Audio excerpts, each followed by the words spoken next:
রাজনৈতিক মঞ্চে এক মানবিকতার নজির গড়ে উঠল হুগলির আরামবাগে। বিজেপি নেতা তথা আরামবাগ সাংগঠনিক জেলা বিজেপির প্রাক্তন সভাপতি অসিত কুণ্ডু হঠাৎ রাস্তায় মোটর বাইক থেকে পড়ে গিয়ে পায়ে গুরুতর চোট পান।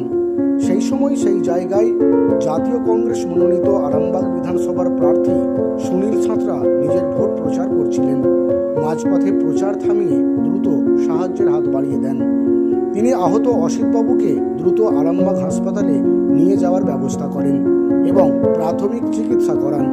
সেই সময় প্রার্থীর সাথে উপস্থিত ছিলেন কংগ্রেস নেতা রবীন্দ্রনাথ পাল, আনসার আলী খন্দকার, গোপীনাথ কুণ্ডু, নাজির হোসেন চৌধুরী সহ আরামবাগের যুব কংগ্রেস নেতা মিরাজুল ইসলাম।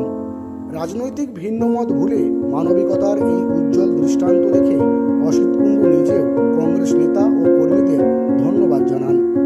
রাজনীতির ঊর্ধ্বে উঠে মানুষের পাশে দাঁড়ানোর এই উদ্যোগ আবারও প্রমাণ করল মানবিকতাই সর্বশ্রেষ্ঠ পরিচয়।